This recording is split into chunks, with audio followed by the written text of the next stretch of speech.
বৃহস্পতিবার পবিত্র রাতে কেউ যদি এই দোয়াটি 100 বার পরে কোনো দিন পৃথিবীর কোনো মানুষের কাছে তার হাত পাততে হবে না।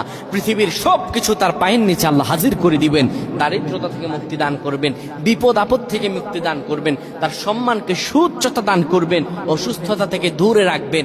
আল্লাহর অশেষ দয়া ও রহম তাকে দান করে দিবেন। সুবহানাল্লাহ। বৃহস্পতিবার রাত এটি গুরুত্বপূর্ণ রাত।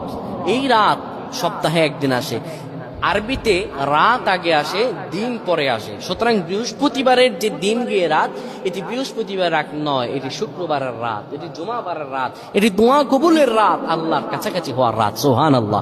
এই বৃহস্পতিবার রাত আল্লাহ তাআলা বান্দার দোয়া কবুল করেন।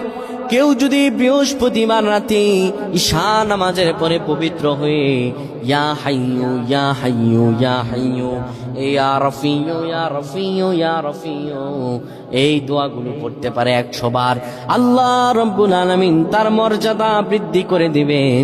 তার জীবনটাকে আমার আল্লাহ সুন্দরভাবে সাজিয়ে দিবেন। বিপদ আপদ বালা মুসিবত গুলো আমার রব্বুল আলামিন দূর করে দিবে। আল্লাহুম্মা আমিন বলেন।